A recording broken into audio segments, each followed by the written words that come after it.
ساتھ ملاقات کا ایک ذریعہ ہے۔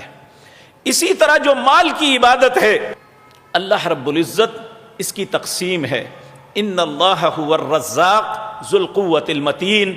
اللہ کہتا ہے رزق میں دیتا ہوں، اس کی کمانڈ اینڈ کنٹرول بھی میرے ہاتھ میں ہے، یہ کسی انسان کو نہیں دی۔ تلک الایام نداولها بین الناس، میں لوگوں کے درمیان دنوں کو پھیرتا رہتا ہوں۔ آج کا مزدور، آج کا فقیر کل کا بہت بڑا صنعت کار، بہت بڑا تاجر، بہت بڑا کاشتکار بن سکتا ہے، اور آج کا صنعت کار کل فقیر ہو سکتا ہے۔ یہ تقسیم اللہ کے ہاتھ میں ہے۔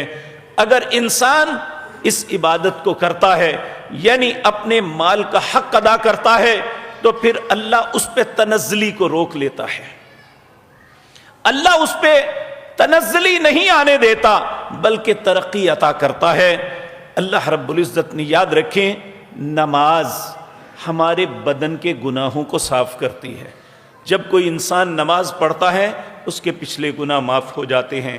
جب انسان روزہ رکھتا ہے تو نبی مکرم صلی اللہ علیہ وسلم نے فرمایا من صام فی رمضان